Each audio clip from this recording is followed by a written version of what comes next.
بلسم. أعزائي المستمعين، السلام عليكم ورحمة الله وبركاته. نجدد لكم التحية من خلال برنامجكم بلسم على أثير نور دبي، وموضوعنا عن السعال المتكرر عند الأطفال مع ضيفنا الدكتور بشير جمعة، بورد أمريكي في طب الأطفال والرضع في دبي. طرق التواصل عبر الهاتف 600-551-414 والرسائل النصية القصيرة على 4006، ونرحب أيضا بمتابعينا عبر الحساب الرسمي لإذاعة نور دبي على الانستغرام لايف نور دبي راديو. دكتور بشير، السلام عليكم. عليكم السلام ورحمة الله. أهلا دكتور بساميت، أهلا وسهلا فيك. يا مرحبا. السعال المتكرر عند الأطفال دكتور ماذا يعني؟ نعم، طبعا السعال المتكرر يعني انه عم يتعدى اكثر من 3 أسابيع، عم يجي فترات متكرره، وبيكون عاده اما له سبب تحسسي او سبب ضعف بالمناعه. بس بشكل عام لما نقول انه في سعال متكرر يعني عم يتكرر اكثر من 3 مرات خلال اكثر من 3 أسابيع. طبعا يختلف عن السعال الحاد. السعال المتكرر اما بيكون سببه في عنا شغله بالصدر مرتبطة بالتحسس مثل الربو عند الأطفال، أو بيكون في عنا تكرر بالالتهاب القصبات بسبب ضعف مناعة أو بسبب شيء تاني عند الطفل. هذا الشيء بيخلي عنده منه يتكرر السعال. مثلا التهاب الجيوب المزمن ممكن يؤدي إلى سعال متكرر. وجود حساسية أو قلص من المعدة إلى المري بيؤدي إلى سعال متكرر. تحسس عند الأطفال بيؤدي إلى سعال متكرر. بعض الحالات الجو الملوث بالدخان والغبار والروائح بيؤدي إلى السعال المتكرر. فالسعال المتكرر معنى ذلك أنه في شيء إما بداخل الجسم أو يعني بنيوي أو بالبيئة موجود عم يسبب تكرر في هذا السعال. بالبيئة طبعا كل الملوثات، وبالجسم هو التحسس أو ضعف المناعة. نعم. طيب، إذا كان لدى الطفل مثل هذا السعال ولجأنا أو تلجأ الأم أو حتى الأب إلى إعطاء الطفل الأدوية المضادة للسعال، هل هذا الأمر يجوز دكتور؟ نعم. يجب أولا أن نحن نميز أنه في عنا السعال له 3 أنواع. سعال منتج يعني يخرج الطفل فيه خلاله القشع، وسعال جاف يعني لا يوجد فيه أي قشع وإنما سعال ناشف، وسعال متبدل يعني ممكن يطلع مرة قشع ومرة في ما يطلع قشع، يعني متبدل ما بين الصباح والمساء. هلا القاعدة نحن لما يكون في عنا سعال منتج يعني عم يخرج قشع، فدواء السعال يجب أن يكون بيساعد بخروج القشع، ويكون معه مترافق مع معالجة فيزيائية للصدر حتى يتسهل خروج القشع، لأن الغاية من السعال بحد ذاتها هي تنظيف الصدر. فالسعال رب العالمين أوجده لحتى نحمي الصدر، لأن القصبة تنتهي بالأسنان وهي طريق مسدود، فيجب أن يحافظ الجسم على نظافة هذا الطريق من خلال إفراز القشع التي يلتقط الذرات الغبار والجراثيم والفيروسات، ثم عن طريق السعال وحركة الأحداب الموجودة يخرجها خارج القفص خارج الرئتين. فالسعال بحد ذاته هو واسطة من وسائل دفاع ضد شيء دخل إلى الصدر، غبار أو جراثيم أو فيروسات فلما يكون منتج فنحن لازم نساعده بالعلاج الفيزيائي أو العلاج الطبيعي، وبإعطاء الأدوية اللي بتساعد بتميع القشع حتى يطلع القشع بطريقة أسهل. لكن لما بيكون السعال جاف، هذا إذا أعطينا نحن مقشع الطفل بيتضايق منه وبصير عنده هو احتقان، وصار في عنا كمية أكبر من القشع فصار السعال أشد. الجاف لا يحتاج إلى مقشع، يحتاج إلى مضاد احتقان، فغالبا بيكون سببه الاحتقان. لذلك الأم إذا كانت متمكنة من أن تدرك طبيعة هذا السعال، هل هو جاف أو منتج أو متردد بين الاثنين، ممكن تعود ساعتها تختار السعال الدواء المناسب. كقاعدة عامة إن أحسن دواء لتقشير أو لإخراج القشع هو الماء والجو الهواء النقي. كقاعدة ثانية كأحسن دواء للسعال الجاف الذي ما في قشع هو الهواء النقي وراحة الطفل وتجنب الجهد وتجنب المخرشات اللي بتؤدي إلى تهيج القصبات. نعم. عندما تعرف الأم هذه القاعدة تقدر تختار دواء مناسب، لكن أي دواء تعطيه بدون ما تتأكد أنه هذا الدواء رح يساعد الابن، رح يساعد طفله أنه إما بخروج القشع أو بإزالة الاحتقان، بتكون هي عم تخطأ، والقشع السعال من هون بيطول ومن هون يروح وبصير أصعب أحيانا. نعم. طيب نذكر بطرق التواصل على الهاتف 600-551-414 والرسائل النصية القصيرة على 4006، ونرحب أيضا بمتابعينا عبر الحساب الرسمي لإذاعة نور دبي على الانستغرام لايف نور دبي راديو. موضوعنا عن السعال المتكرر عند الأطفال مع ضيفنا الدكتور بشير جمعة، بورد أمريكي في طب الأطفال والرضع في دبي. دكتور بشير. نعم. طيب لو كان السعال مترافق مع ارتفاع في الحرارة. نعم. طبعا السعال المترافق مع ارتفاع الحرارة يعني حالة التهابية في القصبات أو في الرئة. دائما السعال المترافق مع حرارة وخاصة الحرارة العالية يقتضي أن نتوجه إلى الطبيب ونستشيره، وخاصة إذا كانت الحرارة عالية أو ترافقت بأعراض أخرى من بيئة النفس، أو مثلا خروج بلغم في دم، أو كان في عنا صوت للصدر يعني مسموع، عم يسمع صوت إما عم يعمل وزيز أو عم يعمل صرير. فطبعا الوزيز يعني هو الصوت أثناء الزفير، وصرير هو أو الصرير هو أثناء الشهيق، الصوت أثناء الشهيق. ففي مثل هذه الحالة أو كان يؤثر على نمو الطفل، على وزنه، على حيويته، في مثل هذه الحالات لازم نروح نراجع الطبيب، لأنه بيكون في سبب موجود عند الطفل ولازم نحلل له هذا السبب لنخلص من موضوع السعال. هلا نحن كثير موجود حجمه بأول بفصل الشتاء تكسر أمراض الإنفلونزا أو فيروسات الإنفلونزا اللي بتصيب القصبات وبتعمل إصابة قوية، فبتعمل حرارة عالية وبتعمل بردية وسخونة واحمرار بالبلعوم وبالعيون وسعال شديد. مثل هذه الحالة التأخير بالذهاب إلى الطبيب قد يسبب مشكلة عند الطفل تدهور حالته. هون بهي الحالة لازم نراجع الطبيب. لكن في حالات أخرى لما يكون السعال مثلا حرارة بسيطة 38 والسعال ما له أزعج الطفل، هذا مو بالضرورة مباشرة نراجع الطبيب. نعم. طيب في رسالة طبعا طفل عمره 2 تقريبا ولديه مرض دموي مو محدد، طبعا الأب أو من أرسل هذه الرسالة إذا هذا المرض ما هو، ويسأل هل ينصح بإعطائه لقاح الإنفلونزا؟ نعم. طبعا ينصح به، لأن الأمراض الدموية سواء كانت أمراض الانحلالية مثل الثلاسيميا أو فقر الدم المنجلي تؤثر على وظيفة الطحال، وبالتالي تضعف المناعة ويسهل أن يلتقط الطفل الإصابات الصدرية. ففي مثل هذه الحالة نعطيه نحن لقاح الإنفلونزا، ويفضل إذا ما له أخذ لقاح الرئويات أن نعطيه أيضا لقاح الرئويات. طيب الأطفال اللي عندهم استعداد طبعا استعداد الحساسية للإصابة بطبعا مختلف الأمراض الحساسية أو حساسية الصدر في مثل هذه الأيام وبسبب تغير الطقس، دكتور ماذا أيضا ننصح الأهالي؟ نعم أيضا ننصحهم بإعطاء اللقاح، لكن دائما الأطفال اللي عندهم حساسية بالصدر، الحساسية بتكون عادة إلى شكلين: شكل موسمي تجي مثلا بالخريف أو بالشتاء أو بالربيع من غبار الطرف، أو سنوي بتكون ناشمة عن غبار المنزل أو غبار الدخان، ذرات الدخان اللي موجودة بالمنزل. لا شك أنه هذول الأطفال اللي عندهم حساسية لهم 4 درجات: إما درجة خفيفة أو درجة متوسطة أو درجة شديدة أو درجة مهددة للحياة.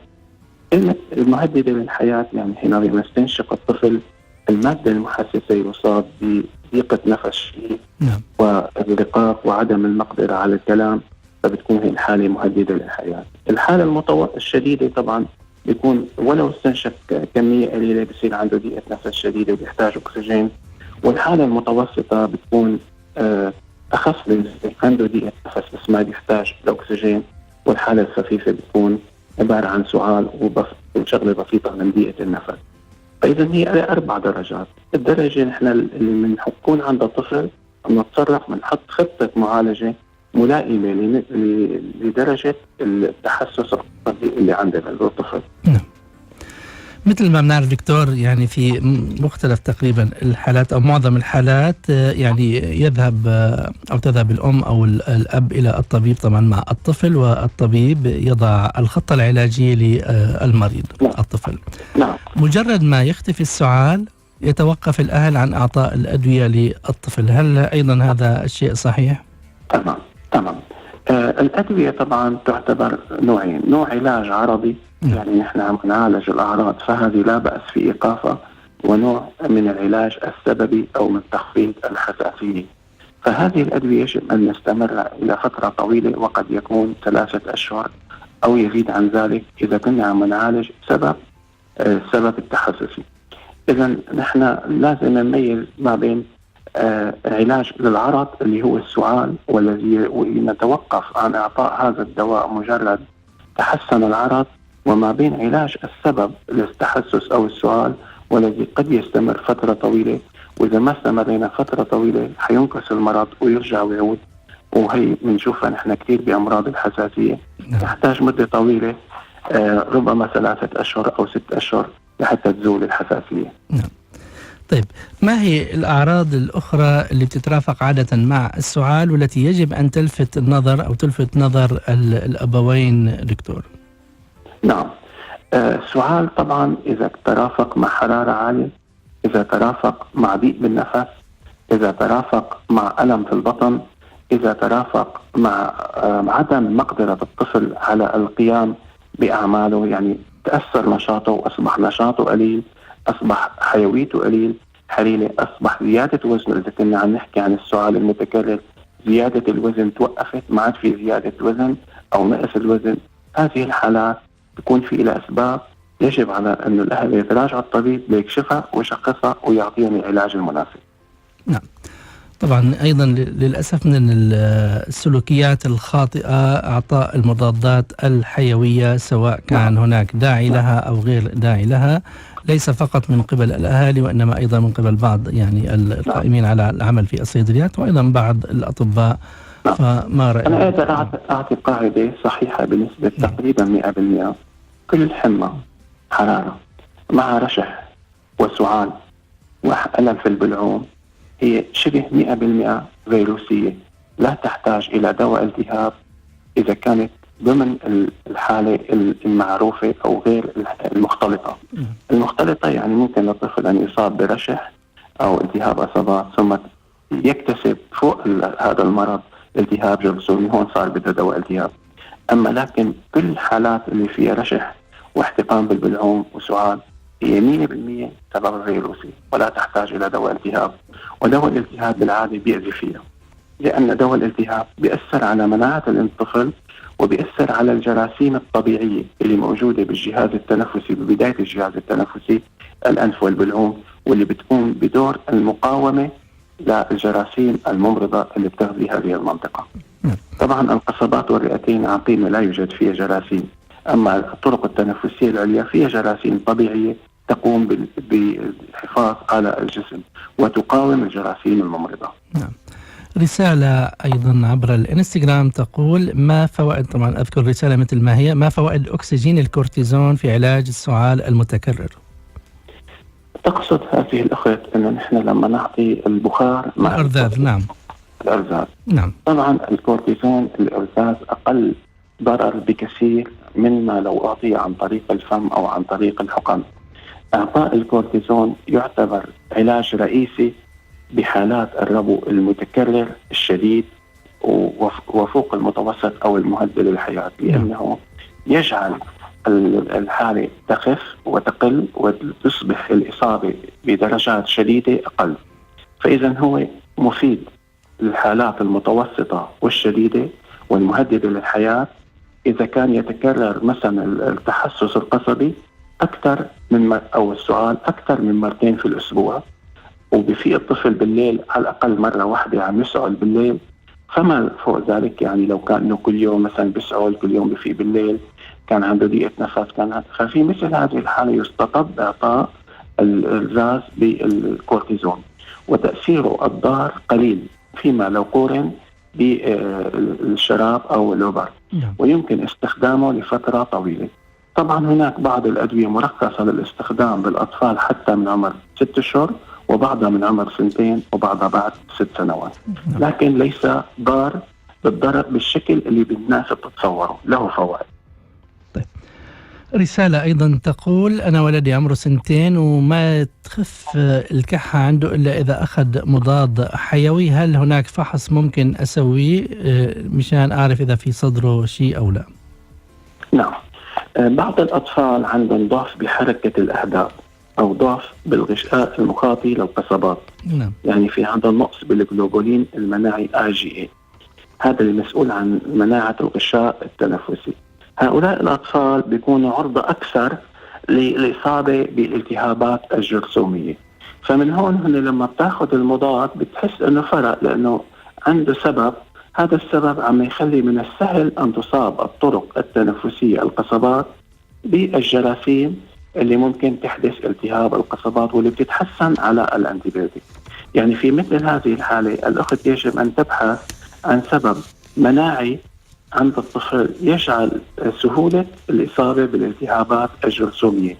هلا هي تقول أنه يتحسن إذا أخذ أنتيبيوتيك. بناء على هذه الجملة قلنا أنه هذا الطفل الأغلب مناعته في عنده بالغشاء المخاطي التنفسي ضعف بالمناعة، عم يجعل من السهولة أنه تنصاب بالجراثيم، وبالتالي عم ياخذ فائدة لما عم ياخذ المضاد. طبعا هذه الحالة تحتاج أنه نشخص سببها. هل هناك في ضعف بحركة الأحداب؟ هل هناك في نقص بالجلوبولين المناعي؟ هل هناك في مرض ثاني مضعف لمناعة القصبات؟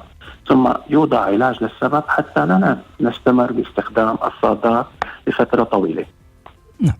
طيب، كيف يمكن أن نعزز من قوة الجهاز المناعي لدى أطفالنا بشكل عام؟ أتكلم دكتور. نعم، الجهاز المناعي عند الطفل أهم نقطة أن لا ندخل المضادات الحيوية حينما لا تكون مستطبة. هذا أول نقطة، لأن إدخال المضاد الحيوي يؤثر على تشكيل خلايا تعرف بخلايا الذاكرة في المناعة.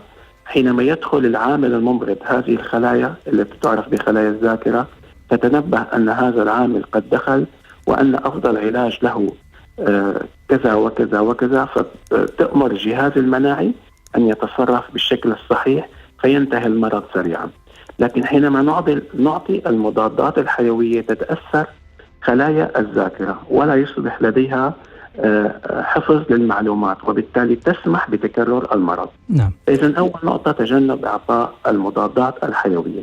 ثاني نقطة الحفاظ على الجهاز التنفسي نظيف ونقي، سواء بنظافة الأنف أو بالجهد، لأن الجهد والتمارين الرياضية التي تزيد عدد مرات التنفس تؤدي إلى طرح ثاني أكسيد الكربون من الصدر وأخذ كمية أكبر من الأكسجين، وهذا بحد ذاته بنشط وبيجدد الخلايا التنفسية اللي بالجهاز التنفسي.